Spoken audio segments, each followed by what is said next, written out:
Today's topic is writing task 2, discuss both views. I always start my lecture by saying that writing is difficult. And I want you to understand that it is attributed to a couple of reasons. Reason number one, of course, in comparison to the other English tests, we have OET, you have PTE, you have MET, you have all the kinds of ETs out there, English tests, that's what they stand for. IELTS, they put the most difficult subtests last. Listening is easy, reading is manageable, writing is requiring you to produce, to generate, not just a sentence or a paragraph. Rather, it wants you to generate an entire essay that is argumentative, that tackles the general theme of the main topic, the main issue. So that's one of the main difficulties. And another is that in comparison to the other English tests, IELTS, your writing in IELTS is assessed by a person, a human being. That's why we encountered, in this branch particularly, someone who got 6 in writing. That person availed a recheck or EOR or inquiry on results.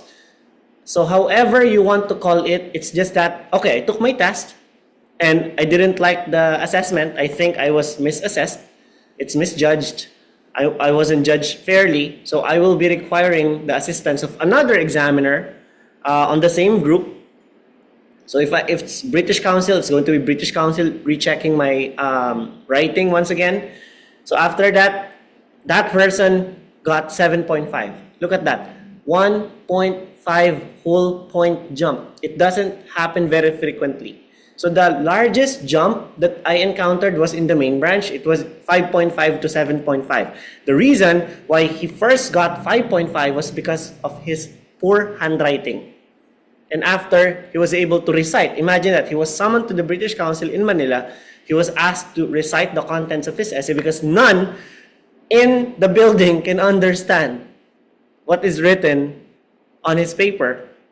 And afterwards, they were moved. Okay, maganda pala, no? So let's give this person 7.5 now. So there are a couple of reasons why people can be misassessed. But if you can understand the scenario, it's just that, example, you guys, I asked you to cook my favorite dish, sinigang. Same ingredients, same time, same utensils that you will use. What makes your sinigang stand out as compared to her sinigang or vice versa? Diba? Does it suit my liking? And that's the problem. Taste and likeness is subjective. Examiners have this feeling na, okay, pasa kita just because I can relate to your topic, I can relate to your examples. But examiner B wouldn't be moved as such. So that's the main problem. Unlike OET or PTE or MET, which the main assessment comes from a computer. It doesn't have emotions. No? It's not going to be bounced by human subjectivity. So everything that the computer does is accurate. No? So that's going to be a huge problem. But what I will tell you, what I will teach you throughout your IELTS journey here, particularly in your writing journey, is that what works for all. It's not just a sinigang that will work for examiner A, but not for examiner B, but a sinigang that works for every single person who will be tasting your sinigang. Di ba? Kaya nga merong mga restaurant na dinadayo. So gagawin nating dayuhin ang sinigang mo. You will be a restaurant worth visiting. Now that's going to be our main goal, our main objective for every lesson. So your writing is divided by multiple versions. No? Right? Discuss both views is the second. If we're going to arrange them, it's actually 5. So we have the do you agree or disagree, which we are already done last week. So, sir, what about me? I just enrolled this week. You have to wait for 5 to 6 more weeks and do you agree or disagree will still return. Okay? So it means that we do it in a cyclical manner, which means those major lessons you missed, particularly in writing, will repeat once again when their cycle is up. Okay? So today is discuss both views. You have your to what extent, do you agree or disagree, the cousin of do you agree or disagree. You have your open-ended, and you have your do you think the advantages outweigh the disadvantages.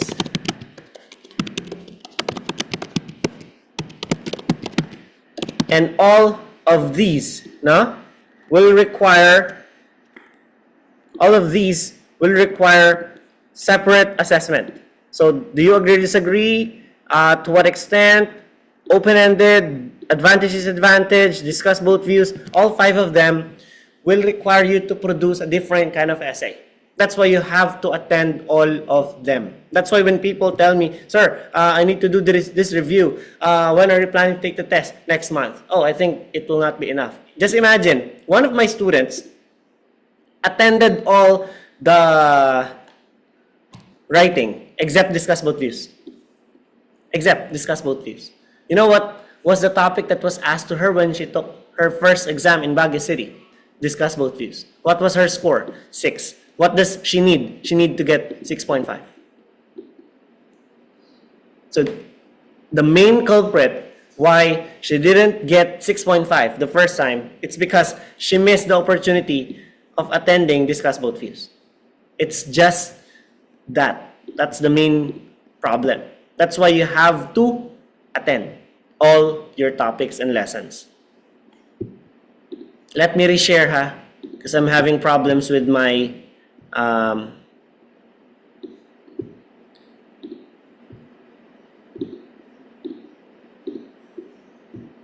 annotation. Okay, it's better now. So, discuss both views is just one. Although the topics do not require you to be a specialist here, you have to be able to present ideas on general issues at least. Ba? So when you say general issues, these are current events. These are timely topics. Hot issues. Okay? I remembered when Trump imposed tariffs on various countries around the world, and then a week later, a topic about tariffs came out. So if you're not well acquainted with what's happening around you, diba? How can you possibly even present ideas relevant to that? It could be the cause of concern. So, general issues, let's say education, healthcare, these are common issues. What else? Traffic. Traffic was a problem in the 80s, and traffic is still a problem today. So you can encounter questions like those. You also have to be well aware that issues evolve. Like right now, we encountered a topic about driverless vehicles, like trucks, buses, and even cars will not have drivers anymore. The only people who will be inside those vehicles are passengers. What is your opinion about that? So that's the main question to you. So are you a proponent of that idea as well? So how are you going to establish this well-documented argumentative type of discussion? If, again, the question remains, the big question here remains, how can you possibly write even one paragraph about a topic if you don't know about it at all? Diba? So one time may na-encounter yung mga students natin about green wave shopping. So I keep on using this example. Kasi last week, yan din ginawa ko example eh. Last year, yan din yung example eh. Because new students, for example, kaka-enroll mo lang, ano ba tong green wave shopping na to? Diba? You will be surprised eh. You'll be caught off guard. Like, what the hell is this green wave shopping about? So it's about people consuming more eco-friendly products despite the higher cost. Let's say this Adidas shoes claim to use 90% of the material from recycled plastic, from recycled bottles in the ocean, from recycled fishing nets that would otherwise strangle those poor turtles. Diba? And you were like thinking, oh, those poor turtles, let me buy these shoes. The shoes cost 10,000 pesos a pair. But Nike shoes, I bought this like 1,700 pesos only. So what would you rather buy? As a Green Wave shopper, you will buy the more expensive one because it helps protect the environment more than the ones famous brand. Okay? Those famous brands. So that's why if you want to be good, no? To be good at least in writing, particularly in IELTS, writing task 2, you have to read. You have to make yourself acquainted with what topics would appear on the test. And I have some good news for you. We have been doing this for 20 years. Our main branch was established in 2006. This year, it's 2026, 20 years later, we're still in the business. And I'll tell you a secret. All the questions in the writing task 2 of IELTS, even in speaking, are recycled questions. Meaning, the questions that were asked in 2006 are still the ones going to be asked to you somehow. Okay? Again, I have warned you that some questions are going to be improved or going to be mutating or evolving. Like back then, a question about credit card usage versus paying cash was a hot issue. But now, what is a hotter issue? Because credit card is widely acceptable. Diba? So now, it has evolved into online banking. You can use your phone, you can use your watch to pay. Diba? What else? We also have cryptocurrency. Sir, you mean topics about cryptocurrency could be asked to me on the test? Yes. And the question here is, how deep is your understanding about this topic? How far can you explain this topic in such an academic manner? Diba? How well can you elaborate the topic? And if you are honest to yourself, that, hey self, I think we don't have much when it comes to this issue. Oh my God, wala pa lang. Wala pala kayo nakikita. We don't have much on this issue. Kaya nagsasalita, no? Mga introvert pa kayo. Sir, sabihan niyo naman ako, no? You don't have much on this issue. How can you possibly write an essay about it? Are you getting the point?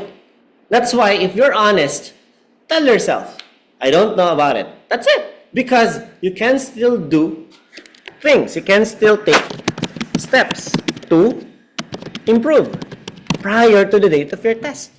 Diba? Set aside a particular time.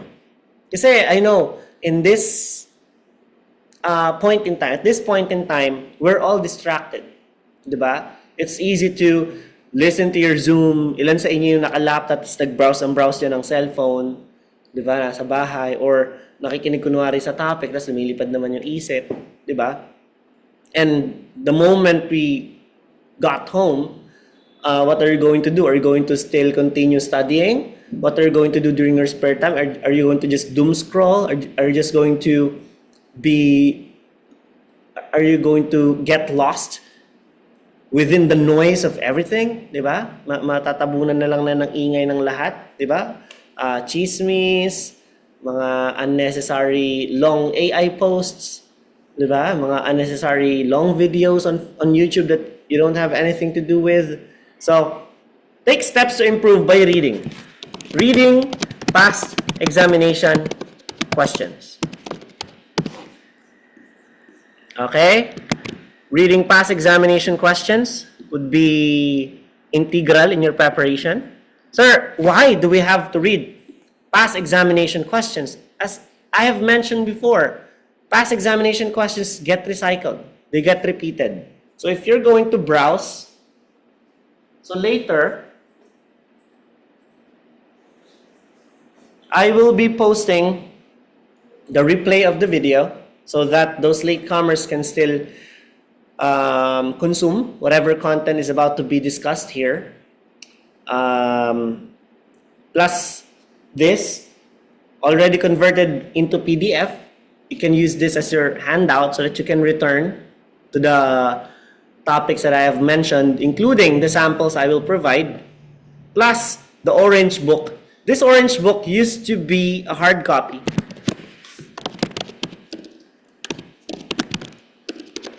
This used to be a hard copy, but it's now only a soft copy, which I will be posting through my Google Drive. You can access it, you can print it if you want. Long story short, British Council and NINE are partnered so that test takers who will be choosing British Council will be given, instead of Orange Book, these 2 books that contains samples of writing and speaking. And because British Council hasn't paid us about $500,000 pesos, they still have an outstanding balance of 460,000 pesos, if I'm not mistaken. Again, we're not doing a charity here. We have families to feed. I have some items to buy. I have gas to pay. I have bills to pay. So that's why we halted the provisions of such books. Okay? So that's why we only have soft copy. On page, if I'm not mistaken, 50 something, no? We have 149 total questions. Sir, what are we going to do with those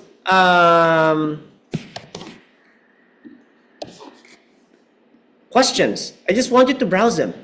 Question 1, ask yourself, with the level of understanding I have with this topic right now, can I make it if today's my exam? That's the question that I want you to do as you meditate through the questions. And if your answer is yes, move to question number 2. If your answer is still yes, move to question 3. If your answer is still yes, move to question 4. And if you stumbled upon a question that you don't have an idea about, let's say cryptocurrency, green wave shopping, tariffs, gun violence, those are very controversial issues that we don't want to dip our hands on.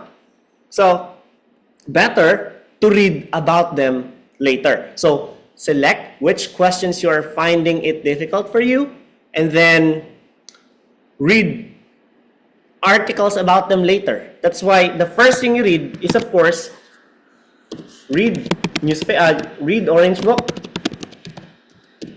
the past examination questions, then read articles related to the topic you don't have much idea about.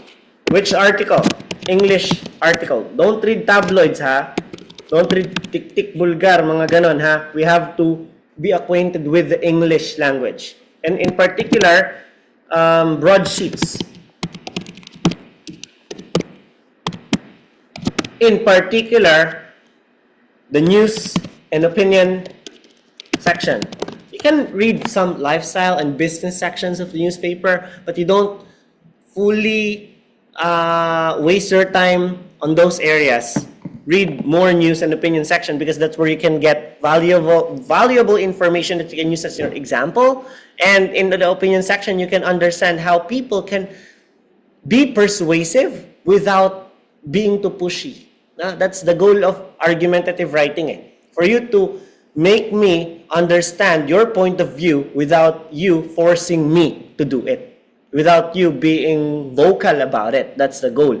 So how can you improve on that? Read the opinion section, read the news section, so you can have more information. You can expand your knowledge with those topics you don't have much ideas about. And number 3, read examples. Kasi sabi nila, sir, questions lang po ba bibigay mo sa amin? Hindi. Siyempre, bibigyan din namin kayo ng sagot. Diba?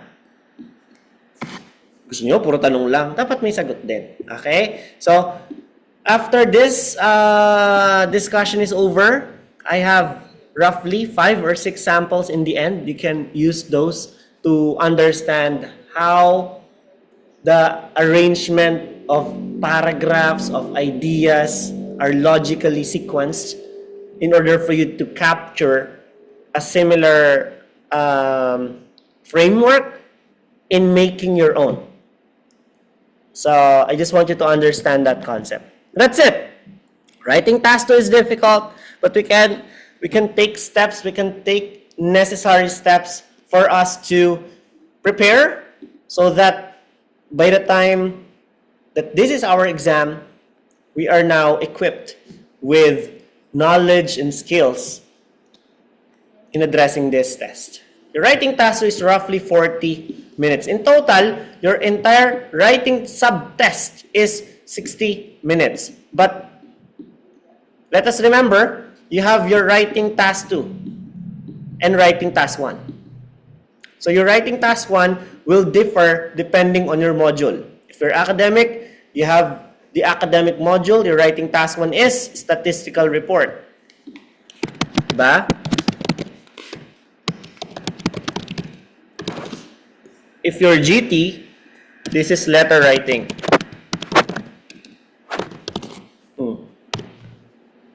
So, for academic, you have to spend 7 Tuesdays.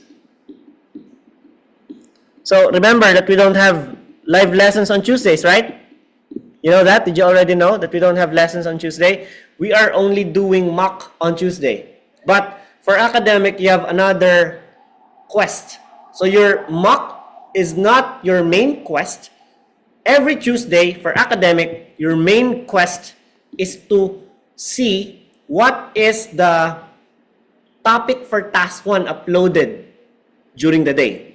Kasi lagi yan, kapag nag-post ako ng Tuesday, it's a reminder that, hey, mock exam is going on the branch. Hurry up. Diba? Limited slots lang yan. And by the way, academic, here's your lesson for today. Let's say bar graph ang aking menu for today. It's on the menu. So the following Tuesday, it's going to be pie chart. The following Tuesday, it's going to be map. The next Tuesday, it's going to be diagrams. So we do that for 7 Tuesdays. Because academic, you have 7 lessons. But let us remember, writing task 1 not only is easier, writing task 1 only wants you 150 words. Versus writing task 2, which wants you 250 words. So if you understand the scenario, we are required to spend more time, 40 minutes, on something that will take us much longer to do.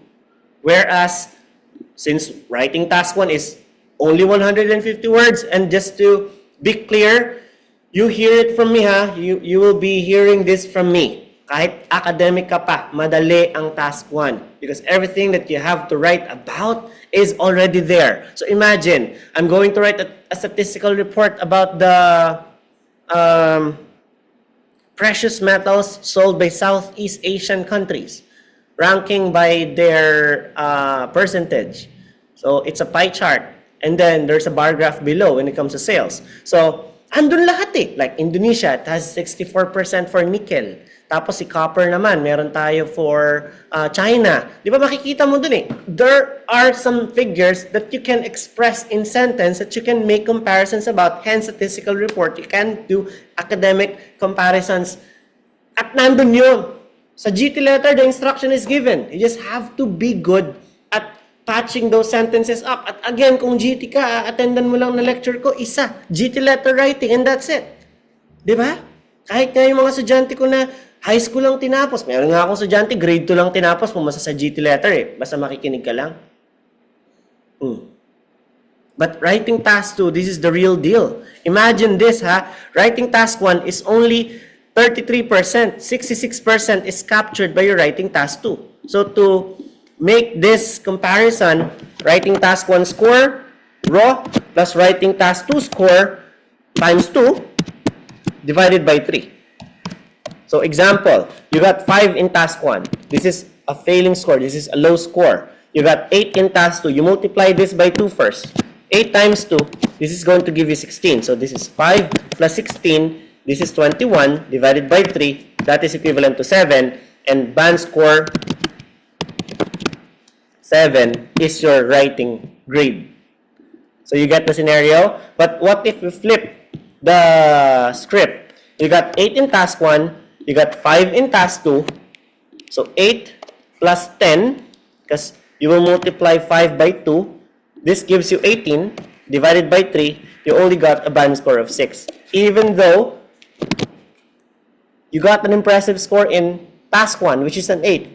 But your task 2 is task 2 performed poorly.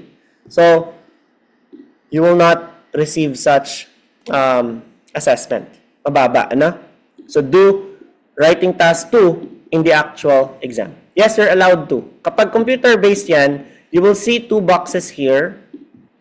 No, you can flip whether you want to start with task 1 or task 2. You can click, click, click, click, click, click. So task 1, task 2, task 1, task 2. And my suggestion is, you start with task 2. Ngayon po, sa mga nakakarinig po ng boses ko, mapa-Zoom ka man, mapa-live, mapa-replay watcher, sinusumpa ko po kayo kapag inunan nyo ang task 1 sa actual exam nyo, mananatili po kayo sa Pilipinas ng 5 pang taon.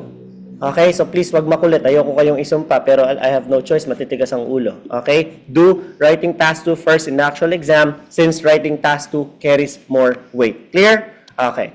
So, how will you be assessed? Examiners will assess your performance according to the 4 areas of the language. They have the task response, or otherwise known as TR. TR asks about the ideas, whether you answer the question being asked. Remember, you're writing task 2, discuss both views, doesn't ask any questions here. So the ideas that we present should be according to what are well within the realms of your topic. You need to understand the format for the given essay. Number of words should be around 250 and 320. Provide the essay in the time given. If this is pen and paper, use the 3rd and 4th page of your answer sheet. Write on the assigned answer sheet, academic is gray, general training is yellow. But again, your pen and paper based exam will be obsolete by June. So we will no longer have pen and paper based exams here in the Philippines by June. And if you really still want to take the pen and paper based exam, you can do so in other countries na meron pang ino-offer. For example, si Peru, sa September pa pala siya mawawalan ng pen and paper based exam. So pwede ka pa mag-take ng exam sa Peru. But by the time given here in the Philippines, we only have until June for you to take the pen and paper based exam, and then it will become obsolete. It will now be a history. So ito po ang ating answer sheet. So this is your TR. Why do we have 2 examiners? Examiner 1 is your original examiner. Examiner 2 only comes into the picture if you will avail a recheck, remarking, or EOR. So if you want to know more about EOR, remarking, recheck, I will be posting a video, as I always do, every Thursday. Every Thursday, naka-post po yan. So that you can understand the concept of enquiry on result, combination of band score, and just recently, meron po tayong tinatawag na one skill retake. Ayan, bagong-bago lang po ito. This year lang po yan. Kasi one skill retake, the only thing you need to understand here is that for one skill retake, ask your institution, whether it's school or your employer, whether they accept one skill retake. Because if they don't, you have to take the exam once again from start to finish. Let's say, sir, I only need to improve my listening score of 6 to 6.5, and everything else will be fine. I contacted my school and they are accepting one skill retake. Then congratulations. One skill retake is easier because if listening is the only exam you have to retake, then you only have to retake the listening exam, and you no longer have to retake reading, writing, and speaking. Are you getting the point? Okay? But for this point, one skill retake, it costs half as much. So if you applied for the test with 13,800 pesos, that's the examination fee, you will pay roughly 7,400, 7,800, something like that. Okay, so it's still half. Remarking is 6,400, if I'm not mistaken. Recheck. Okay. So eligible, this is only for Handwritings which cannot be understood. Off topic. Okay, let me give you an example here. You wrote 249. Yikes. It's only one word short of your 250 minimum requirement. It will be considered under length. There's a penalty of 1. Did you know that out of the 7,000 students I coached already, both here in the Philippines and abroad, there are only 3 candidates who were able to get a Band 8. It's very difficult to even get 8.5 in writing. Okay? So just imagine, you were as good as these 3 legendary performance. 3 in 7,000, this is 0.0014 chance. The chance is very low. Very, very critically low. No?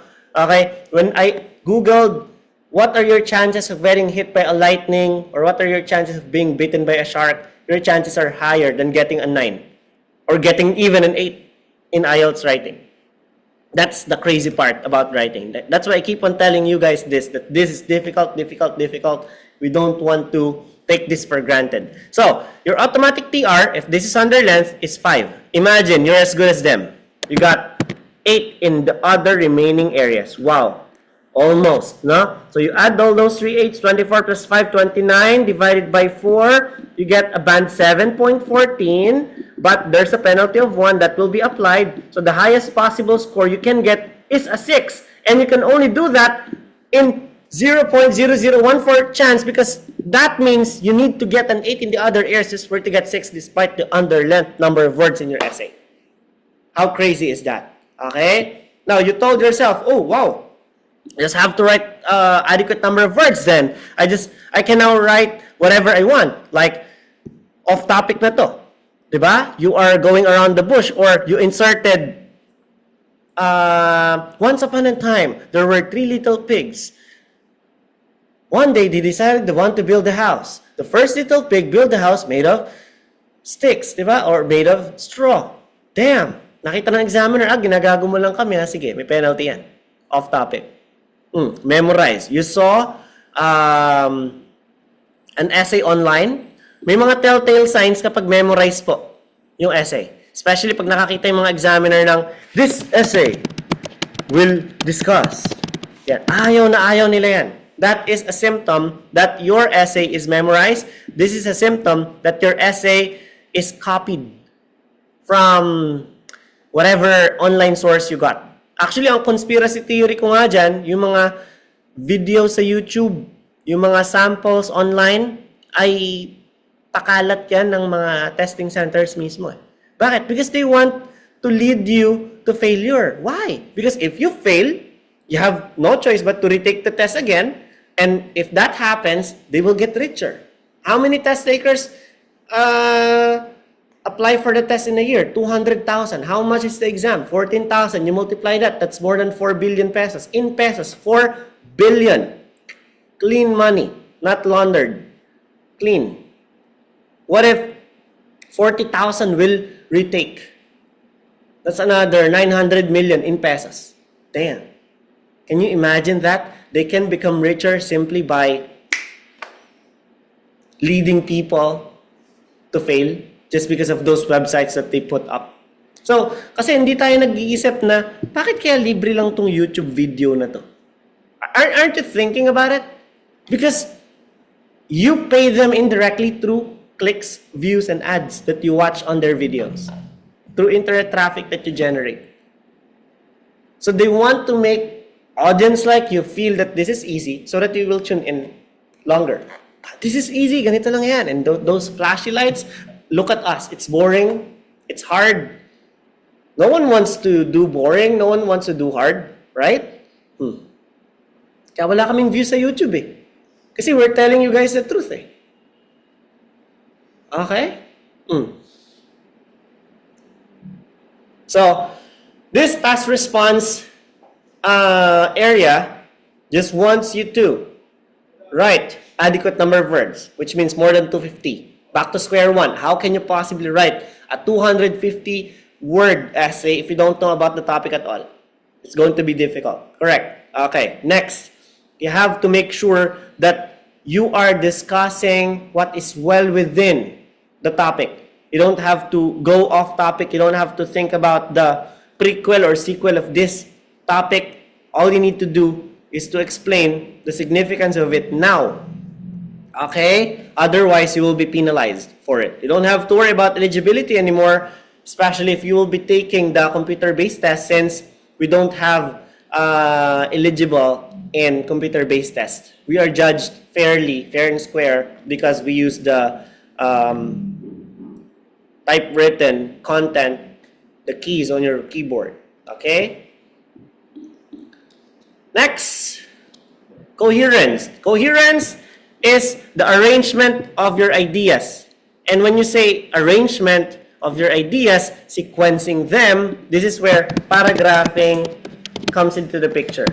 Okay? Paragraphing is a very critical part, because if you can understand, I listed the 5 types of instructions in writing previously. Once again, let us recall: agree, disagree, to what extent, discuss both views, open-ended, advantage, disadvantage. Okay, if you understand the nature of my discussion last week, agree, disagree, its cousin, to what extent do you agree or disagree, and their relative, do you think the advantages outweigh the disadvantages?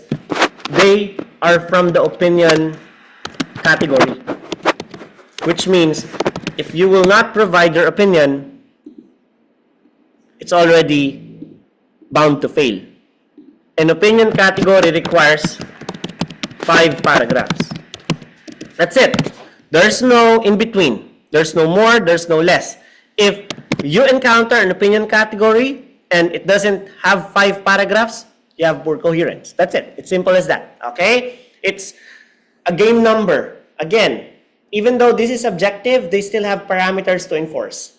Now, it requires 5 paragraphs. What about discuss both views? Our topic today.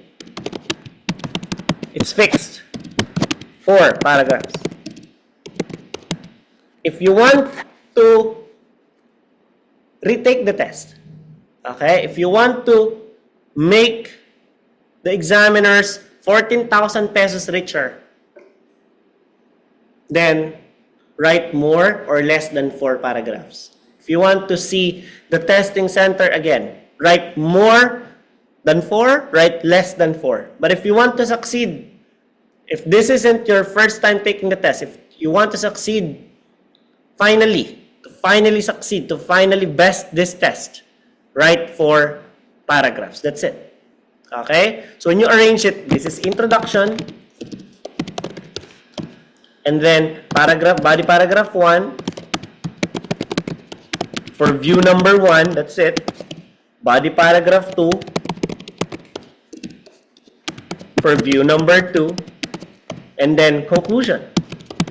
Now, in between body paragraph 1 and body paragraph 2, you have to also enforce their connection. Somewhere along the lines, there should be unification of those ideas. You have to connect them. You have to show their relationship. And there's no best way to do that than showing your cohesion through cohesive devices.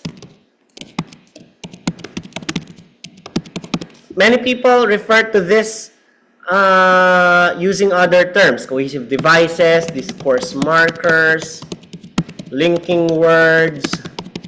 But despite the term you would like to use, this visible discourse markers, or even invisible ones, will make the examiner understand that your ideas are well connected with one another. So body paragraph 1, we'll talk about view number 1. This is about public transportation.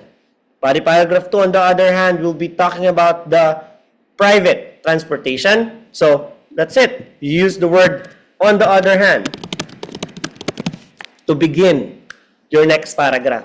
This means that I am now talking about the opposite end of the spectrum. Okay? So you can use however to show contrast, or in contrast for that matter. On the contrary, you can also use those variety of terminologies. Clear? Okay. On the other hand, however, on the contrary, in contrast.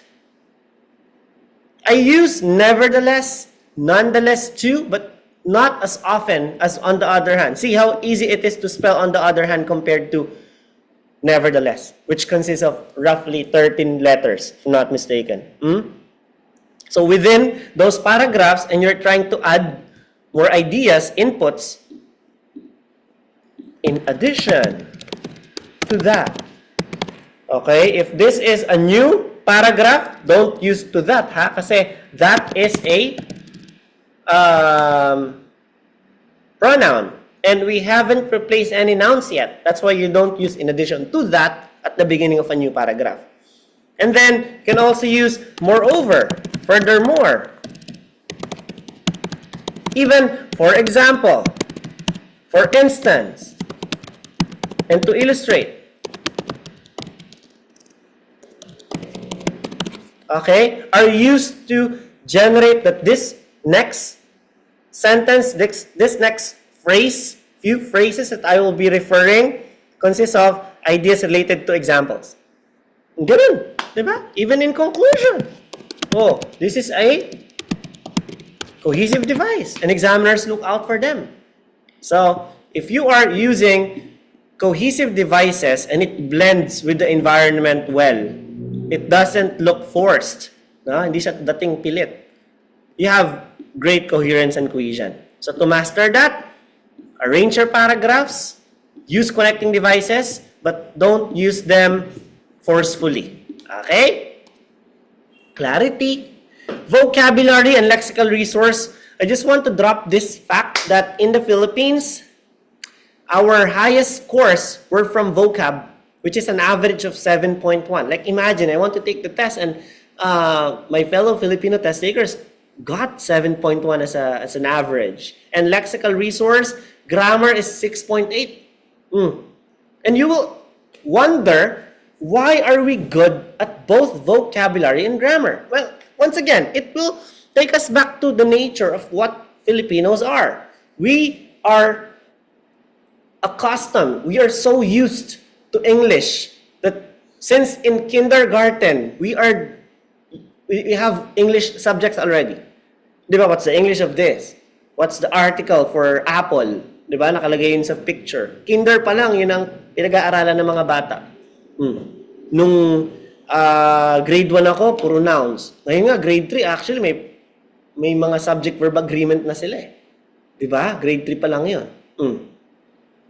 We have been so accustomed in the English language. And you will also understand the nature of Filipinos. Kasi kinukutya natin pag nagkamali eh. Lalo nag-post, tapos mali yung grammar. Naku, pagkakagulo ka niyan, pagpepestahan ka niyan. No? So, for vocabulary, this I will explain later ha, yung words not copied from the task description. I'll explain this more elaborately later. Avoid highly technical words or jargon. Akala nila, pag gumamit ka ng mga kakaibang words or highfalutin words na tinatawag, no? O yung OA, no, ng mga salita, yung ikaw lang nakakaintindi. Na, uy, nag-IELTS ka pala, siguro marami kang mga alam na words, ano? Marami kang mga alam na mga kaibang words. Tulad ng gargantuan. Pupunta ka sa McDonald's, so order ka, can I have a gargantuan fries? Putang ina mo, walang makakaintindi sa'yo, di ba? So, you don't use words that only you can understand. Use a more formal context when it comes to word choices. Alright? So don't use words like gargantuan, humongous. Okay? So avoid highfalutin words. Ma'am, lapit lang konti dito. Dahil hindi na ako magma-microphone. Online. It's okay. Alright? Avoid using contractions like there's always, like this. Avoid them. Okay? Avoid mga don't. Avoid contractions, avoid shortcuts because they're considered informal. And avoid informal words as well. Kids. What else? Good, bad, happy, sad. There are other words than them. So please choose a more academically sounding words with academic nature. No cliches. Ano ba yung mga cliches? Mga nakakasawa. So, ng honesty is the best policy. Mga quotations. Time is gold. Di ba? Bawal po yan. no? And idiomatic expressions. Because idiomatic expressions are expressions that you cannot take literally. And the goal of an IELTS writing task 2 is to be direct upfront on your ideas. So, you have to avoid idiomatic expressions too. What else? Avoid redundancy. What do we mean by redundancy? It means that you are using the same word for the same meaning. So you say that the internet, an example, is an important and essential. Important and essential technically mean the same thing here. So you can just remove either important or essential and still make the sense that you want to make. Okay? So, vocab and lexical resource. Repetition. For example, your essay is really top-notch. But the examiner found out that you used the word people 10 times in your entire essay. People, people, people, people, people, people, people. And it was 10 times. So what you have to do is to change the second people into individuals. Change the third people into persons. Change the next people into them and they. Then use the word people again. The rule when it comes to repetition is that we don't want to use the same word on the same paragraph, so that it will not appear as if you don't have much word to spare. Okay? So, questions. For example, yung big, the large, ano pa, huge. Gets pa rin naman. Kaysa garganto, puta, makakaintindi naman sa'yo, di ba? So, that's it. Small, tiny. Okay? Sir, paano po yun? Wala po talaga akong term pamalit sa school. Ang topic ko is about school. You can use universities and colleges as your example, but it doesn't translate directly. Diba? So you can use educational. Exactly. Diba? If you don't have institution, if you don't have a synonym, describe. Diba? Even in speaking, there are often times that nagdi-discuss ka, like, putya, nakalimutan ko yung word. Right? Let's say you're discussing about badminton to the examiner, the sport that you're playing right now with your friends. And you forget the term that they call for the ball in badminton. And you're, what's this? I forget it. It's on the tip of my tongue. Pa, tinagalog lahat. Ano yun, nakalimutan ko. Teka, nasa dulo ng dila ko. Lahat, at least lahat English, di ba? Okay, but those are Filipino expressions just translated into English. So, if you don't know, if you cannot remember, recall. Kasi ang hirap pag speaking. The word shuttlecock. Describe it. It's a ball cut in half, made of rubber and cork with feathers attached to it, which we hit during badminton games.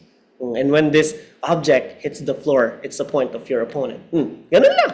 Diba? You don't have to, I forgot. Ano lang gagawin ko? Diba? Kasi sometimes, we cannot really trust ourselves.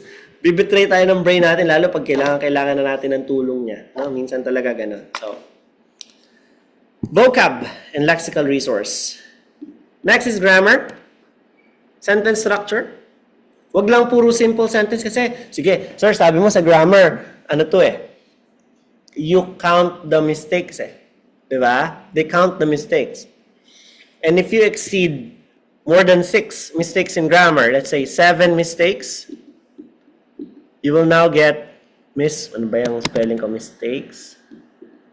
Kasi 4 to 6, equivalent yan ng ng 7. So 6 na lang ang score mo. So pag around 4 and 6, let's say naka 4 ka na mistakes sa grammar, naka 5 ka na mistakes sa grammar, naka 6 ka na mistake sa grammar, nasa 7 pa rin yan. Okay? Nagigets po? Pag lumagpas na siya, naka 7 mistakes ka na, let's say, mali yung capitalization. Tapos, kulang ng apostrophe. Tapos, mali spelling. Kakaintindihan, nag-nevertheless ka pa kasing walang yaka, pwede namang on the other hand, na mali pa, kinulang ka pa ng E. Diba? Ano pa? Nag-exclamation mark ka. Bawal yun. Di ba? Counting those mistakes, naka-7 ka, 6 na lang ang grammar score mo. Ang ruling nila, para sa 5, you are committing grammatical error every other sentence, which makes the understandability of your paragraph diminish. No? Nagiging diminish ang kanyang content. Naapektuhan na niya yung meaning. Kasi there's no problem about grammatical structure.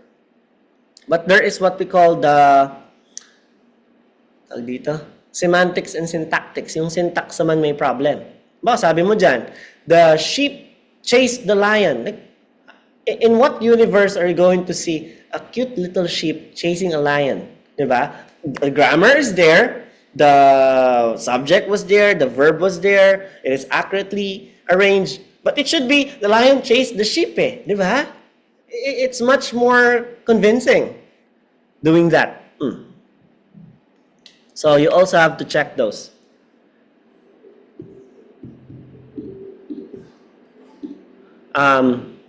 Tenses.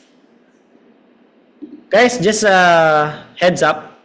Ang pinaka-karaniwan na tense na ginagamit natin dito is the simple present tense. Kasi simple present tense is used for your opinions, for expressing facts, which is primarily what a writing task 2 is about. Facts and opinions yan, elaborating of discussions of ideas. Kailan tayo gagamit ng mga simple past, simple future? If you're going to recall events in the past that is relevant to your example. So for example, in the past, people used to pay more to make cell phone calls. But now, di ba, mas lalagyan mo siya ng past tense. Kasi meron kang past na year na example eh. No? That's the idea. In spelling, okay, commas. Don't forget that. So, no exclamation marks, no question marks. Okay? And no all caps. You can only do all caps in listening and reading, but never in writing, because capitalization is part of your grammar assessment. Welcome to discuss both views, then give your opinion. Our goal here is to compare opposing opinions and comparing arguments for and against. So what do we mean? So when you say discuss both views, whether it's discuss both views and give your opinion, whether it's discuss both views, then give your opinion, or just plain and simple, discuss both views, it's going to be the same. Alright? You need to compare opposing opinions. This opinion is in contrast with one another. Okay pa? Okay. Remember, this is not the same as the other tasks because it is not asking you for anything. It just wants you to discuss, describe, elaborate, justify. There's no need for you to state your opinion here in any way whatsoever. Okay? I'll give natin po ang mga example.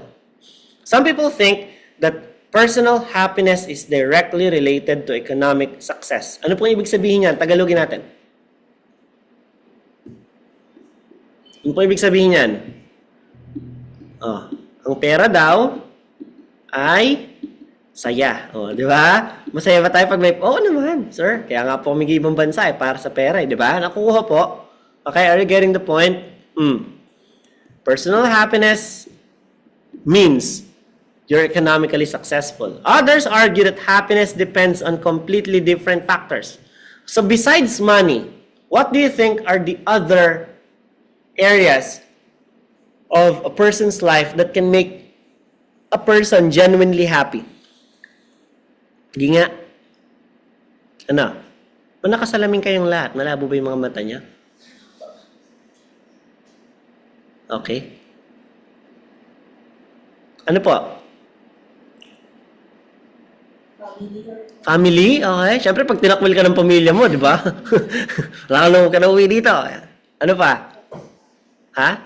Satisfaction saan? Saan, ma'am? Saan ka satisfied? Saan aspect?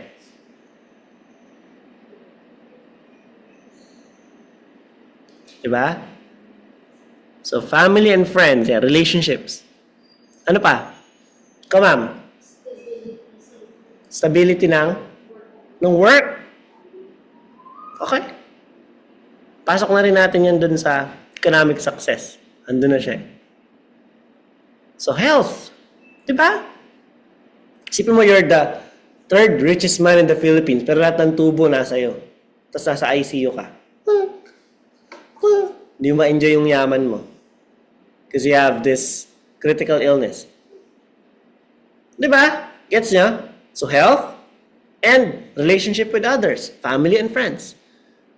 Discuss lang natin. Didiscuss mo sa view 1 why people who achieve, pwede nating ipalit sa economic success, financial stability.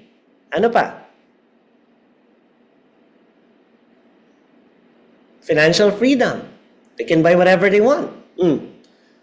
Are more satisfied in life, more genuinely happy in life, because of blah, blah, blah reasons. In addition, da. For example, boom, boom, boom. Gets. Next paragraph. On the other hand, others also propose that various factors, including health and relationships with family and friends, can become various factors for one to become pleased.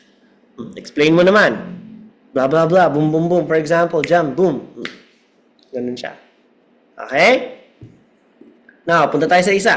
Some people say that healthcare and education should be the responsibility of the government. Question. Should healthcare and education be the responsibility of the government? Yes, comprehensive healthcare and education should be their responsibility. Kasi, nasa ilalim nila tayo eh. Kaya nga government eh. They should govern us. They should assist us.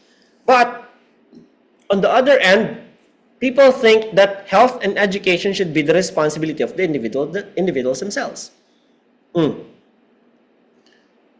Meron po ba tayong free education sa Philippines?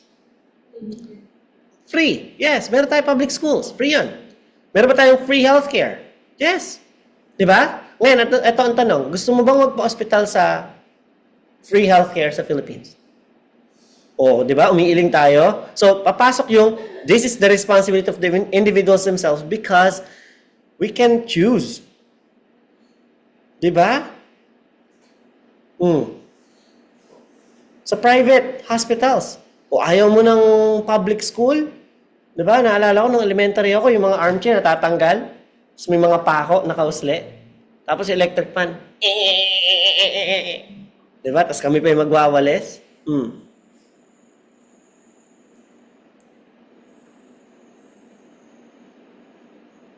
But, if it's your responsibility, pwede kang mamili ng private school.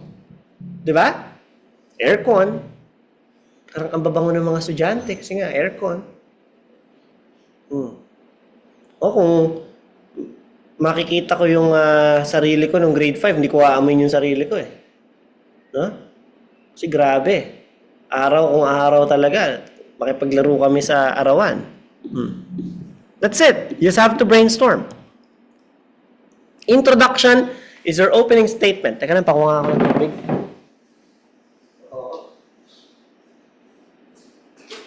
Ano po order nga po ito? Ano ba yan? Nalingon lang ako. Nisiraan nyo na ako sa iba. Okay. Introduction is your opening statement. Opening statement must be neutral. Yun yung say neutral, walang, hindi mo pinaparating na meron kang pinipili eh. No? Hindi, mas favorite ko to, mas gusto ko to. There's no need for you to agree or disagree with the concept. It's just that you have to generalize and paraphrase. Do not write any word definition or examples here. This is not a thesis statement. Around 2 to 3 sentences would do. So ready na kayo? Mag-introduction? Again, a reminder, no stand. Stand is the opinion upon which you have to justify later in the body. This is particularly required, particularly important for opinion types, which are the 3 ones I've mentioned. Agree, to what extent, advantage is advantage, but not here. Now, if you put a stand here, you're like telling the examiner, hey examiner, look at that. I'm violating the rule. Please, fail me. I want to take the exam again. That's what you mean by putting a stand in the introduction. So please don't put a stand, don't put an opinion. Some say that knowledge from experience is better than knowledge from books. Some say it's the other way around. Discuss both views and give your opinion. Oh, bawal ka magsabi ng, I think, in my opinion. Bawal ha, kasi introduction lang po tayo. You just have to complete two things. Generalize. What is the idea behind this? What's the general theme? Education, di ba?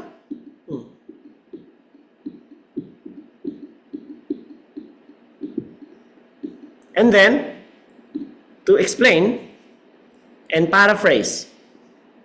Some. Hanap ka ng mga pwede mong palitan ng words. Some.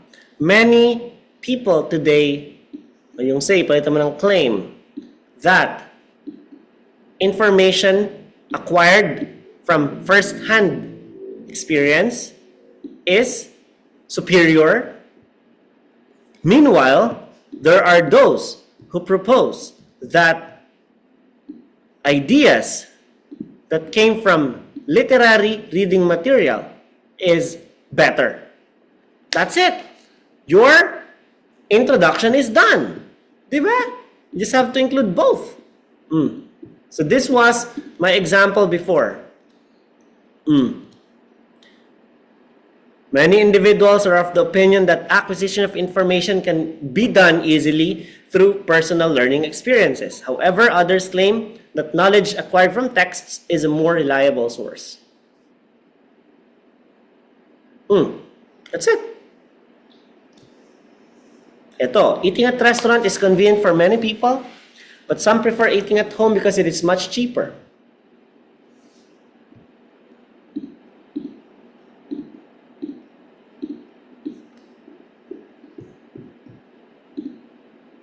Eating.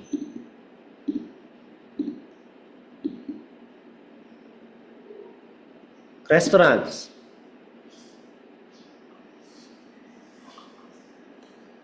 Convenient for many people. Sir, hindi ko mag-gets, hindi ko siya kayang palitan word for word. Translate mo siya sa Tagalog.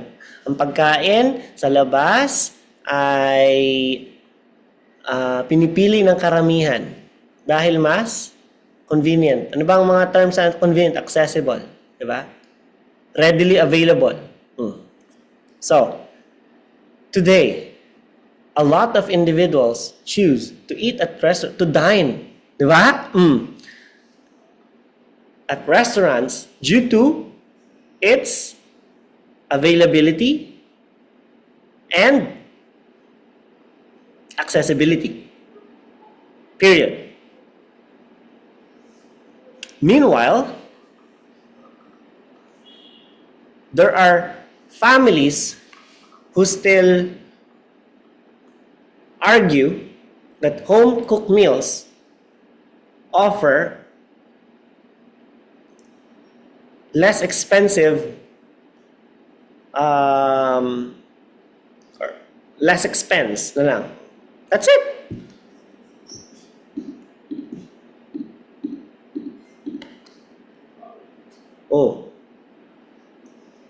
There are some individuals that opt to eat at restaurants. Pinipili nilang kumain doon. However, some prefer to eat their meals at home at their own expense. Diba? Meron namang iba, gusto nilang kumain sa bahay. Doon sila gagastos.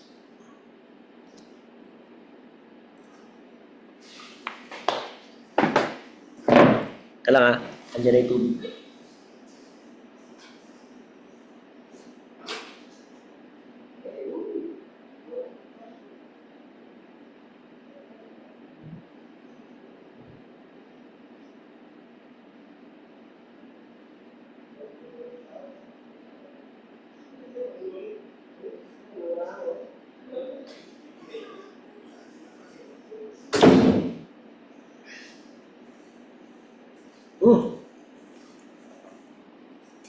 Bakit ko po ito kinulayan ng pagkasakit-sakit sa matang green and purple highlight? For contrast, yun pong green is the first view Yung purple, this is your second view. Okay? Yung mic ako, hinaan ko na lang para makatayo-tayo ako. Alright, so some people think that personal happiness is directly related to economic success. So see how I translated this into this. The meaning of happiness is different for everyone, so I generalize it first. Some people argue that economic prosperity, increased wages, and reduced commodity prices. Kasi there's no point in having so much money if the cost of living is still high, diba? Are few factors that have a direct influence on it. Tingnan natin yung kabila. Others argue that happiness depends on completely different factors. However, other individuals suggest that good interpersonal relationships with family, tapos sama na natin si health, are among the factors for one to become peace. So binigyan ko po ng direct idea. Ginawa po natin konkreto. No? Ano ba tong other factors na to? Isa pa. Some people think that the best way to reduce crime is to give longer prison sentences. Others believe that there are better alternative ways of reducing crime. Tingnan po yung green. Some individuals assert.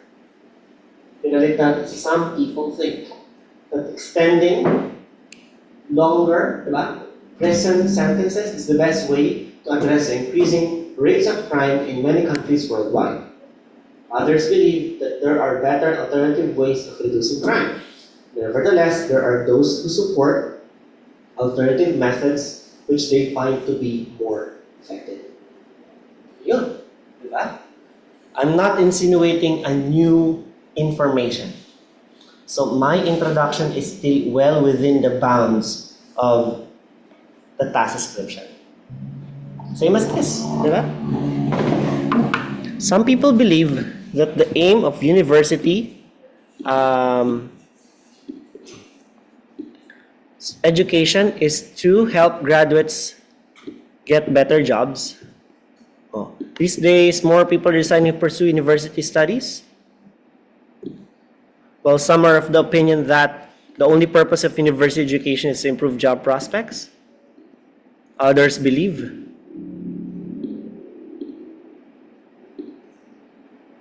there are much wider benefits of university education for both individuals and the society. Others think that both the individuals and society benefit from it in much broader ways. See? It just follows along, no? The course of what is within the content of the task description. Kaya ang dali-dali nang discuss both views eh. Totoo. Siya po yung pinakamadali sa kanilang 5. Pag ito na tapat sa'yo, at di ka pa naka-7 yan, sasampalin kita eh. No? Ano pa? Nakailang ka? Anong score ah? Oh. Nagpapapasok ka ba? Hindi, di ba? Nauna po yun. Ibig sabihin, nag-exam ka muna, sabi mo, ayaw nga, hindi pala dapat maliitin si IELTS, mag-review nga ako. Yan ang mga gustong-gusto namin tinuturuan eh. No? Yung nagsisi na. Kasi, sa totoo lang, sa buhay natin, wala pong nagsisi sa umpisa. Halimbawa, di ba, kumain ka ng quarter pounder sa McDo. Hindi ka naman agad magsisisi eh, na ba't kinain ko to, tapos tumaas tuloy ang cholesterol level ko. Mga after 2 months pa yan. No? Dahil sa araw-araw na pagkain mo sa kanya. But again, this is the easiest. Kaya pag ito, again ma'am ha, nakakuha ka ng 6 despite not having enough background, that says how easy discuss both views is. Diba? Kung iba pa yan, kung natapat sa'yo, advantage is advantage, napakahirap. Sobra. Kasi iba ang arrangement nun eh. International sporting event. May mga tao daw na gusto, sige, allow natin yung Pilipinas mag-host ng SEA Games. Maraming namang kontra kasi sabi nila, magdudulot lang daw yun ng maraming problema. Tingnan natin sa umpisa. Allow natin para magkaroon tayo ng maraming advantage. Meanwhile, yung mga gagamitin yung mga terms meanwhile. On the other hand, however, in contrast, on the contrary, kung gusto mo mag-nevertheless, okay lang, basta kaya mong i-spell out. Would only bring more harm than good to the host nation. Nakuha po. Ang dami kong introduction, no? Pang ilan na to? Pang example number 5? Pang 5th example na natin. Sunod natin, the body. Focus on giving reasons, not examples. There's a paragraph in which examples should be written on the body. Do not write a paragraph that is purely example. Make sure your arguments for both sides are equal, or what we refer to as balanced writing. So, shouldn't be biased. I know, you have your personal preference. In order to be neutral upon writing your body, you have to think, ano ba ang preference nila? Isipin nyo yung advantage nun or a disadvantage nun sa iba. No? Halimbawa, yung tropa mo.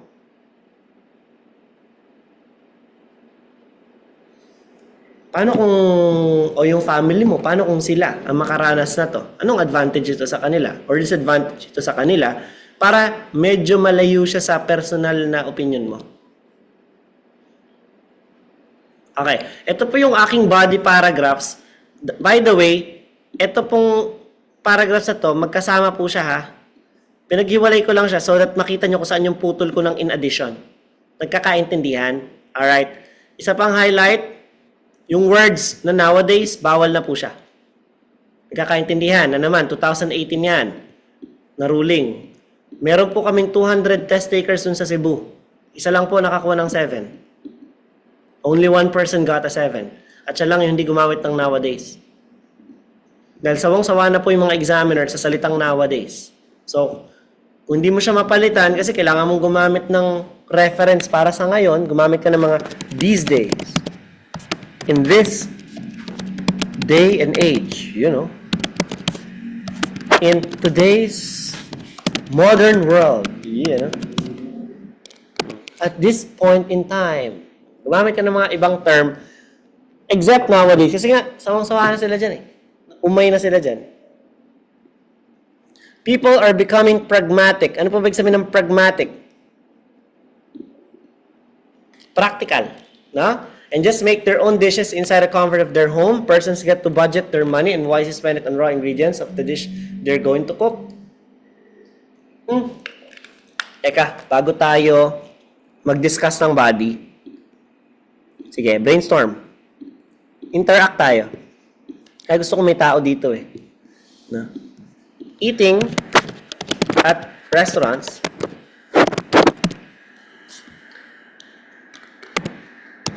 okay. So, intro.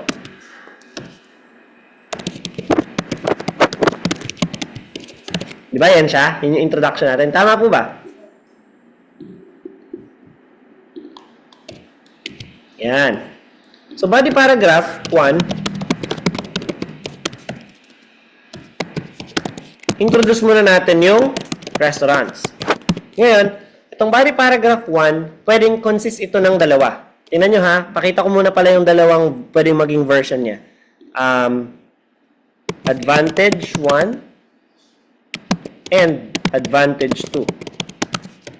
Okay, body paragraph 2. Diyan na tayo sa home.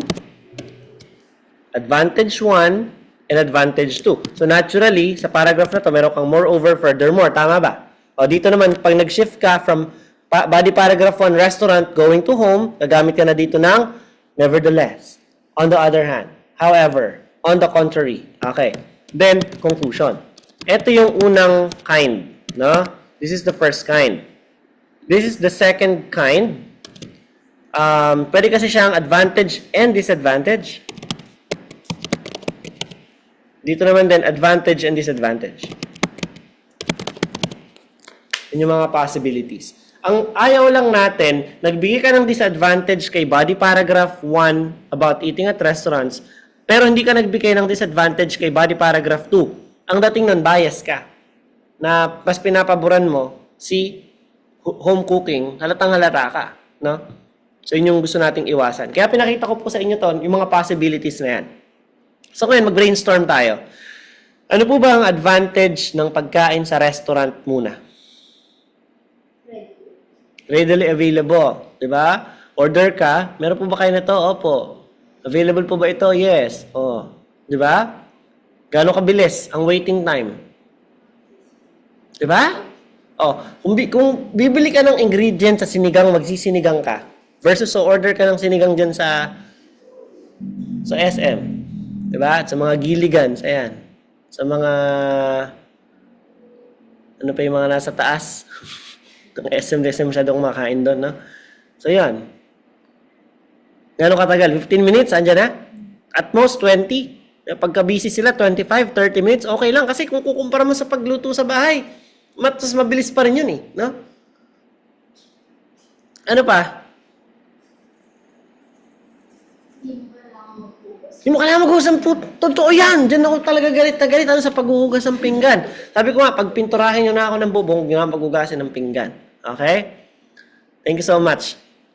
I can relate to that. Really. I hate washing the dishes. May mga kilala ako na therapy daw nila yun. Alam ko pakialam sa therapy nyo. Hindi ko therapy yan. Ano? Ayoko maghugas ng pinggan. Okay? So, yung availability, so pwede mong ibigay na example na this is especially true, especially for students and workers who don't have much time. Wala na silang remaining time kasi lunch break mo 1 oras. Di ba? So, magluluto ka pa, uwi ka pa, balik ka pa sa school, balik ka pa sa work. So, order ka na lang. Or, as much as possible, meron ka ng mga naka-prepare, which is, again, very time-consuming. Yun kasi ang maging argument dyan. Next, body paragraph 2 sa home. Anong advantage ng pagkain sa bahay? So, on the other hand, kakabig ka ngayon. No? Sige, tapatan na lang natin to. So, advantage ni eating at home, ni restaurant, readily available. Anong iba pang term natin dyan? Convenient. You just have to sit and wait for your order dish to be served. Okay? And, saves time and effort. Sama mo dyan. Anong time and effort for buying the ingredients,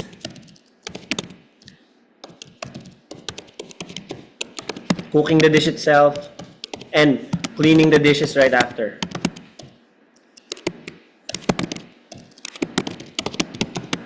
Yung mga arguments natin dyan. Siyempre, kaka-counter din tayo. Sa eating at home, on the other hand, however, the most important merit of home-cooked meals is the cost. Oh, sabi mo dyan. Restaurant meals are very expensive. Di ba? Bigay mong example. Even a cup of rice that costs 30 pesos or $0.50 dito sa Philippines.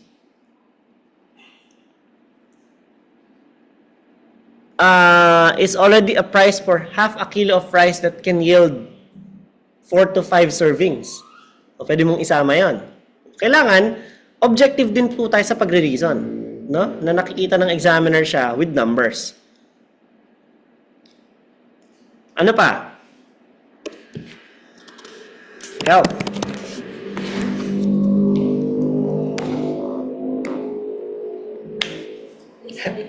Less additives, tama.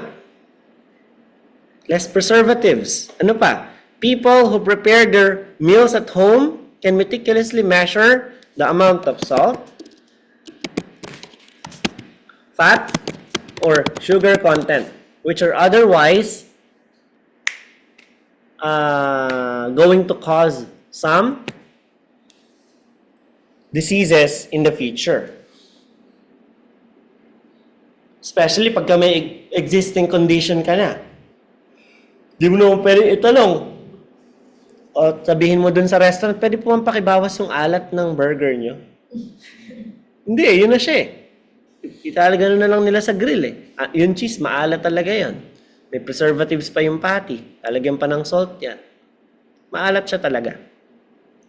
Ikakaintindihan. Okay?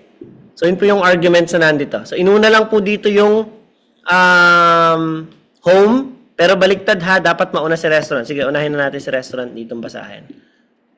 Okay? Restaurants sit, relax, and have their favorite meal served to them in a very pleasant and inviting atmosphere. Ito nga yung time is not wasted in buying the ingredients, cooking the dish, or worsening the dish after. Furthermore, again, this only share one paragraph. The meals individuals can enjoy are not constricted by the person's skills and familiarity of dishes they know how to cook. A family can enjoy an assortment of cuisines from appetizers down to desserts just by looking at the menu of a restaurant or by transferring to another if they please. Diba? So, gusto mong kumain ng Japanese cuisine. Eh, napangasawa mo, paglalaga lang ng itlog, hindi kaya. Diba? O ikaw mismo, hindi mo kaya magprito ng itlog. O, tapos, Japanese cuisine ka pa. So, order na lang kayo. Tama po ba? Okay, this time around, sa home naman tayo, ayun na nga. Tama, sa home. Raw ingredients, comfort, more people, bawal po yung mga more and more. Day by day, hand in hand. So, pili ka lang ng isa dyan. Full knowledge of the nutritional value of the food they are eating is of utmost importance to these individuals. By preparing one's own meal, person is assured of the vitamin and mineral content. Ano pa, yung cleanliness, di ba? Tama ba? Hindi mo alam, pag may nahulog pa lang spatula doon, tapos hindi hinugasan. Gets nyo? So, yun yung nakakatakot sa pagkain sa labas. Ito po yung knowledge from books and experience. Mahaba ito masyado eh. Basahin nyo na lang mamaya. Dito na tayo sa crime. Ito yung introduction. Body paragraph 1. Certain governments have already imposed stricter penalties and longer imprisonment periods for law offenders in the belief that this is the best way to reduce law-breaking in the society. They say that such policy acts as a deterrent to would-be criminals. If they know breaking the law can lead to them serving a longer time in jail, stripped of their personal freedom, they will have very little motivation to commit a crime. Furthermore, they argue that lengthier prison sentences can minimize the incidence of repeat offenses. Arguably, many criminals commit the same crimes after being in prison since the punishment they receive is too light and therefore not enough for them to realize the gravity of their acts. So, on the other hand, some people hold the view that there are better alternative measures that can be taken to reduce crime. Tulad na, suggest natin, making education more accessible and affordable since research, so i-connect natin, shows that criminality is linked to low literacy rates.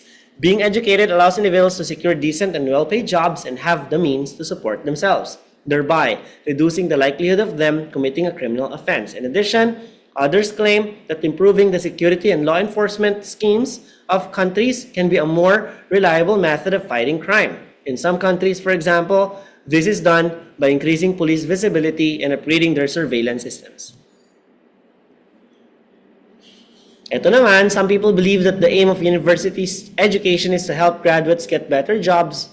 Pero sabi naman ng iba, bukod sa job security, meron pang ibang benefits yan. Ito na nga, one of the main aims of university studies is to secure a better job. Most people want to improve their future career prospects, and attending university is one of the best ways to do this as it helps people to develop the professional competencies and skills needed to give them an edge in the labor market and appeal to potential employers. In addition, as further education is very costly, especially for those whose incomes are just enough to get by, most would not consider it if it would not provide them with a more secure future and a higher standard of living.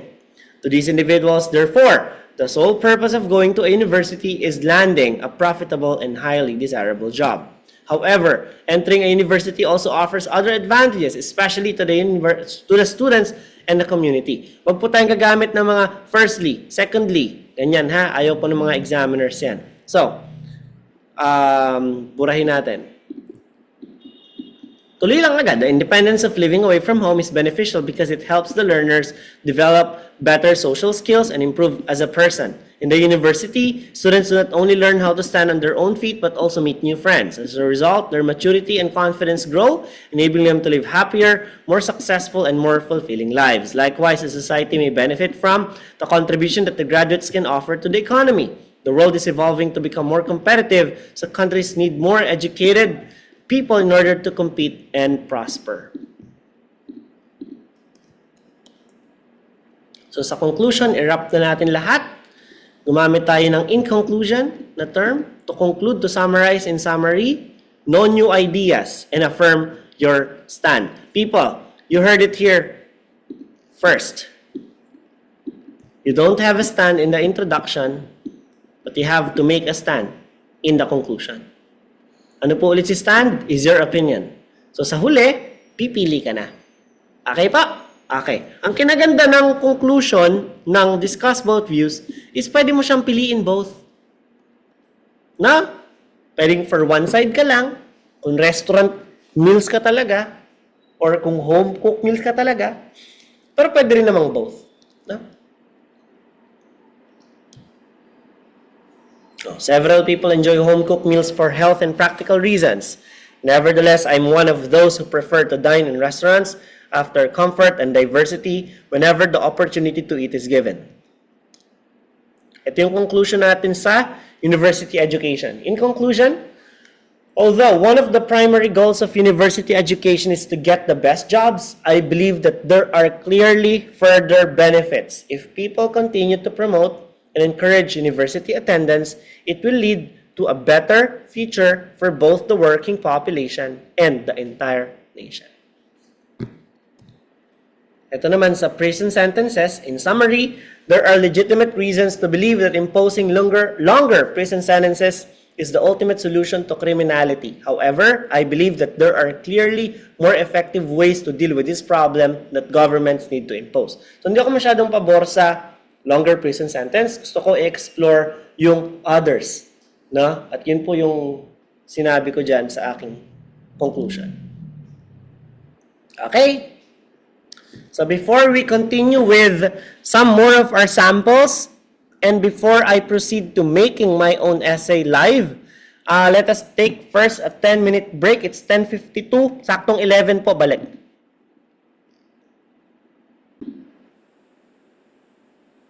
So many people want their country to host an international sporting event. Others believe that international sporting events bring more problems than benefits. Discuss both views and give your opinion. This actually came during the time when Philippines hosted the SEA Games. During Cayetano's 10 million plato scandal. So, yung torch fire. Okay? So this is my take on this essay. There are many individuals today who hold the view that allowing a country to organize various world sports competition would allow them to gain numerous advantages. Meanwhile, other citizens are firm in the notion that such events would only bring more harm to the host nation. By permitting countries to host international sports events, they could ensure the safety and welfare of their athletes. Many studies claim that host countries' participants perform better in competition when they are in their home field. This advantage not only translates to huge morale boost that contestants need to win, but also allow for economic benefits as well. Such occasions require the host nation to spend a significant amount of budget for infrastructure, logistics, and food. As a result, jobs would be created and the money spent will return as sponsorships and investors appear. On the other hand, there are various disadvantages to the nations by allowing them become the primary organizers. Ito na nga. One drawback is that sports stadiums serve as temporary infrastructure only. Panandalian lang yan. Even if the host countries maintain them for future local use, they would require significant amount of budget allocation which would not translate to sponsorships and investments na. No? So wala ka ng coverage eh. For instance, many international arenas around the world such as that in London, Moscow, and Brazil have become areas of desolation. Talagang lupa na lang. Tinutubuan na siya ng mga damo. They become ruins of what once was and cannot be used anymore. The massive budget used there could have been used for a country's poverty, hunger, and housing problems instead. Conclusion, there are great benefits of hosting international events, but I assert that countries should prioritize the more pressing issues first. I assure that the elation o yung saya na dulot ng sports competition can be outweighed by citizens' morale if their social problems are eradicated first. Ito, some people prefer living in a house, others naman apartment. So anong pwede nating advantage ng pagtira sa house? Ownership, di ba? You have your own freedom. Gusto mong umuwi ng alas 10, you don't have a curfew. May gusto kang baguhin, hindi mo kailangan magpaalam sa landlord. Anong disadvantage? Mahal. Di ba? Mortgage, tapos the cost of building your own house from scratch is going to really cost millions. Na? Ano naman ang advantage ng pagtira sa apartment? It's, huwag gagamit ng word na cheap or cheaper ha, less expensive, more economical, more practical, especially for new families, for students, no? Anong disadvantage? Yun nga lang, you are constricted by the rules of the landlord or the owner of the apartment. Kailangan mo ipagpaalam lahat ng kilos mo. People depend on media for many reasons. People say it's useful. Others say it has negative consequences. Some working parents think that child care centers provide the best care for children. Others naman, family members daw such as grandparents will be better carers for children. Imagine, even yung mga ganito po, nagiging topic po yan sa IELTS. So we also have to explore. No? So anong advantage kung child care centers ang aalaga sa anak mo habang nagtatrabaho ka, mga daycare na tinatawag, mga kindergarten. Siyempre, nakaka-socialize sila sa mga children at their age. No? So it will improve their developmental milestones. What else? Mga professional ito. No? Yun nga lang, ang problem, your child might get hurt while you're away, especially kung masyadong active yung ibang children, or worse, may mga cases kasi tayo na may mga pedophiles na na teachers So, yung medyo nakakatakot na part.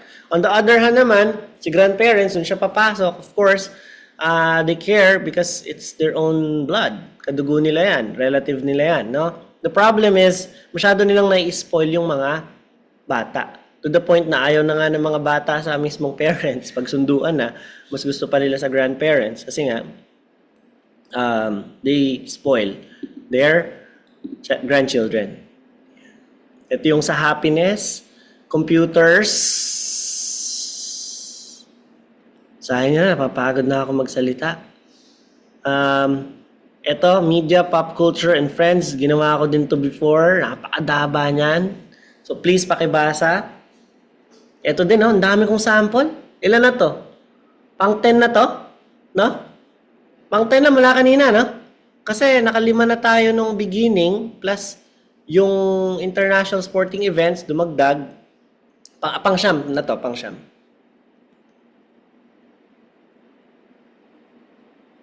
Ito naman, all parents want the best opportunity for their children. There are some people who think that schools should teach children specific skills, but others think that having a range of subjects is better for a child's future. Dapat daw skills na specific. Sabi naman nila, maraming subjects. So, i-discuss mo yun parehasa at wala dapat tayong pipiliin. Intro.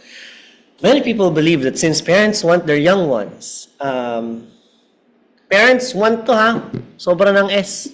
Mali na ako sa grammar. May isang mistake na ako sa grammar. Pwede pa rin maging 9 yan. Basta hindi na ako ulit magkakamali pa ulit. Okay. They persuade the learning institutions to teach their children only the necessary skills needed for the future.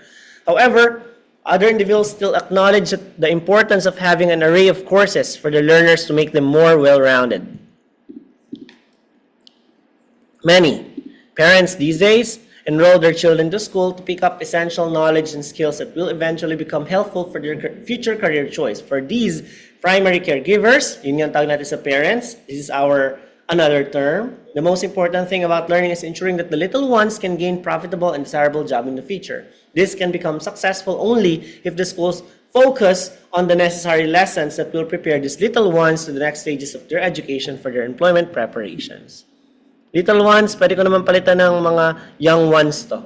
Parang di repetitious. On the other hand, many people still value that multifaceted learning style is still the best technique in today's society. For these individuals, even though certain subjects at school do not have a direct influence on their children's knowledge and skill acquisition for future job preparation, they have direct impact on the learner's behavior and development. Kaya hindi naman talaga, for example, nursing ako na student before. Nung nag-aaral ako, meron kaming subject na physics.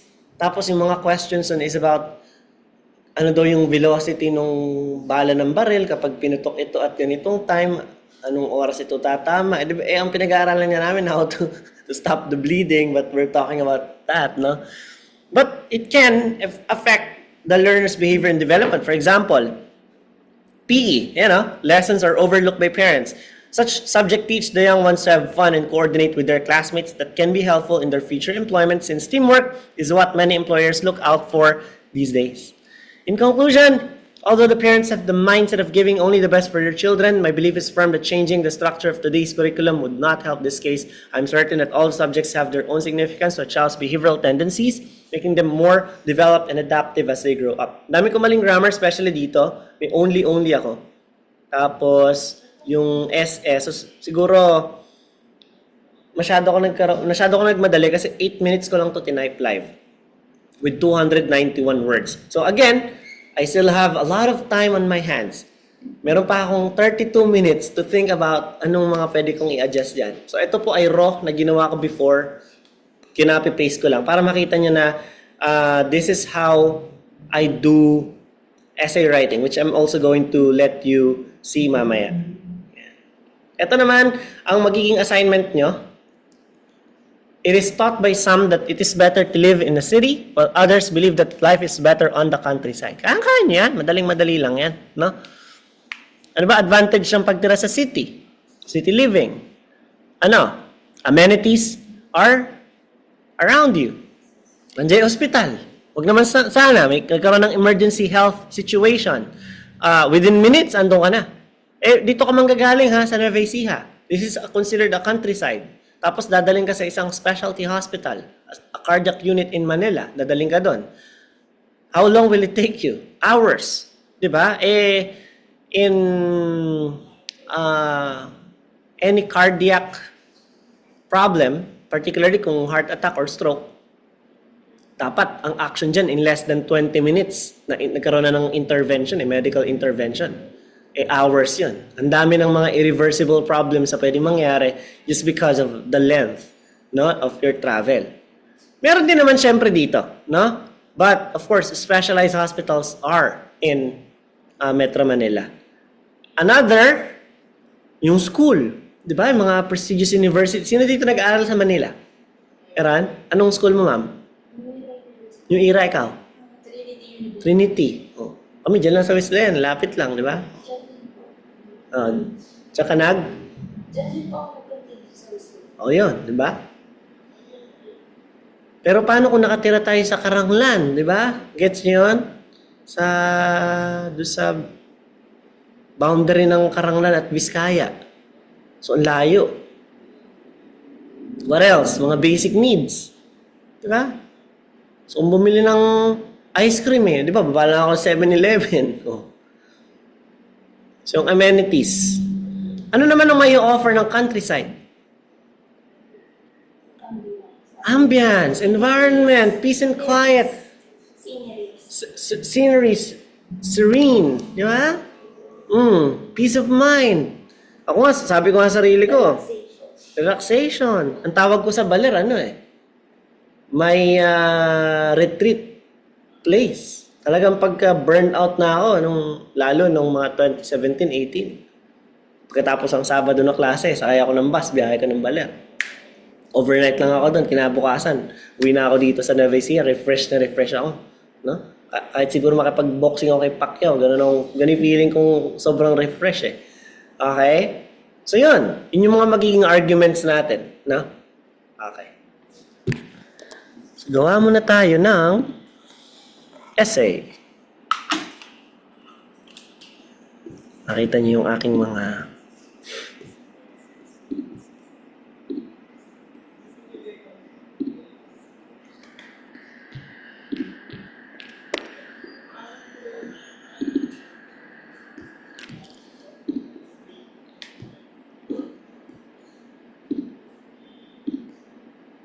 yan. Kita po mga zoomies.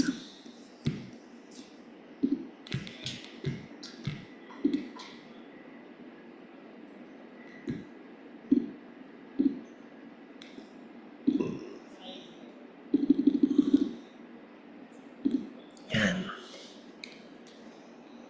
Ang napili kong topic, some people work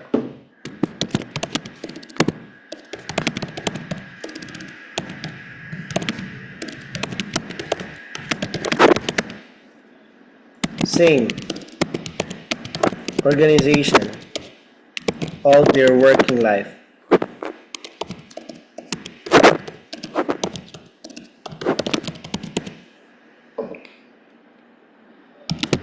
Others think that it is better to work for different organizations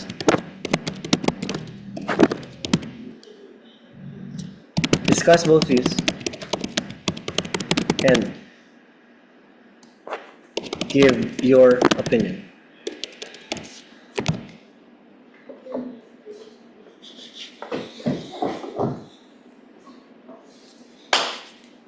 Tatrabaho ka daw most probably all your life in the same company.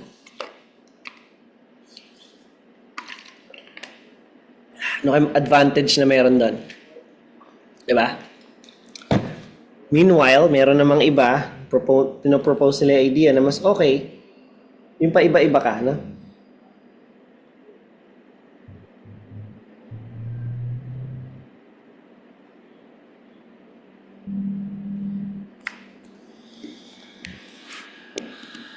Okay, ang oras sa akin ay 11:21.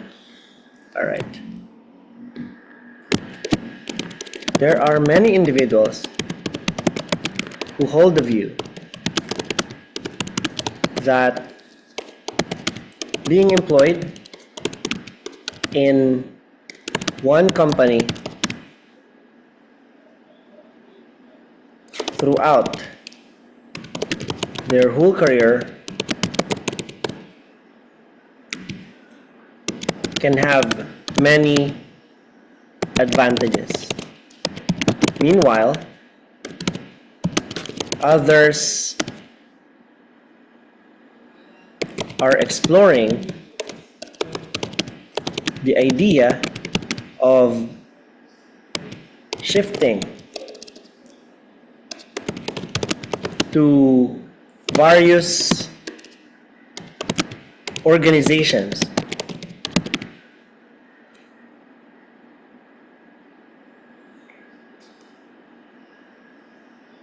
due to a variety of reasons. Yan. So, dun tayo muna sa working in the same organizations. In the past, it is very common for individuals to stay longer for a company that hired them, stay for a long time na lang. Long time in a company that hired them the first time. This is significantly true, particularly for government positions such as working in the police force, fire department, or even in public schools.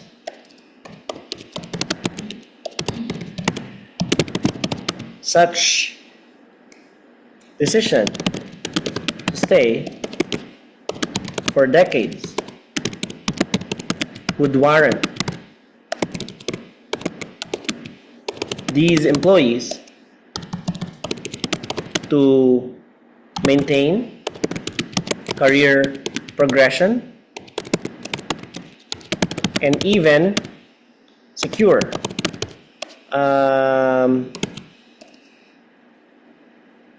retirement packages when they retire, when they decide to discontinue working kasi retirement, retire. Yan. Tama naman, di ba? Yung mga benefits yan, meron kang mga retirement packages, meron kang mga pensions. No? On the other hand,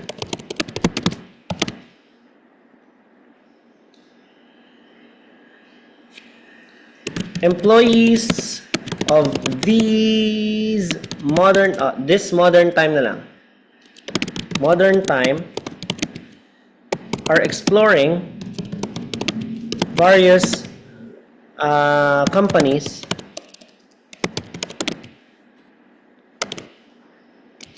which are in line with their passion, motivation, and principles. According to a recent studies, employees from large corporations such as Apple, Google, and Amazon only last for less than 5 years. Before these people explore or make a move to discover, para wag naman puro explore, to discover other companies or organizations.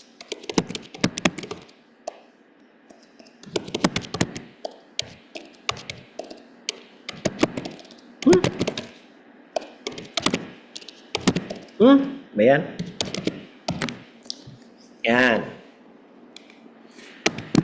One benefit of job hopping, as they call it right now, is that the person's value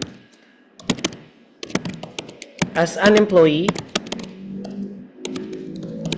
is not taken advantage of the company.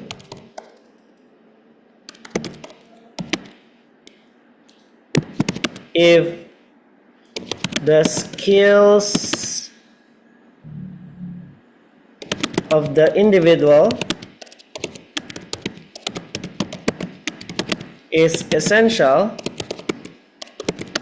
and rare, companies or employers should make moves to secure the workers' contract.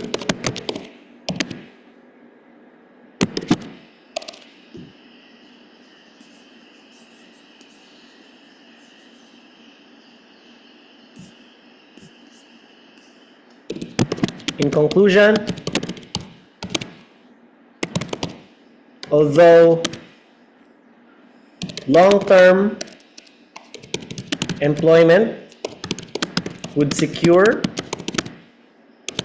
benefits and pensions in the end, the advantages of job hopping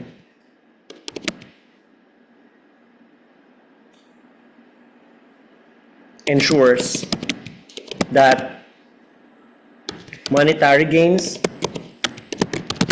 and other advantages, monetary gains and lipat. Advantages of working for different organizations and job satisfaction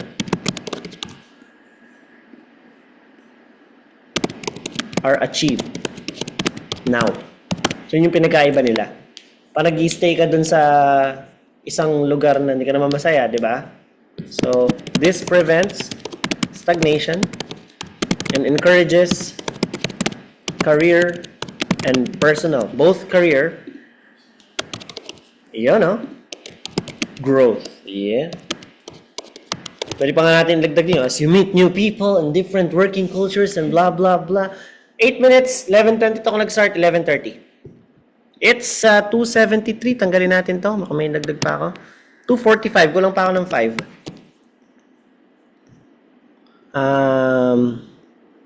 Is significantly true, particularly for government positions such as working for the police force, fire department, or even in public schools.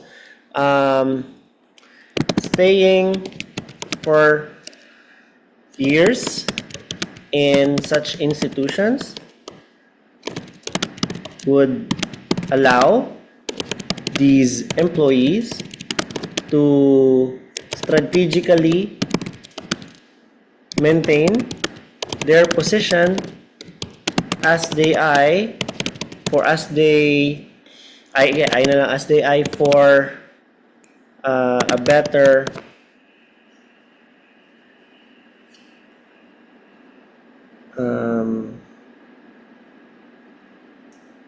itawag doon pag na-improve yung position mo.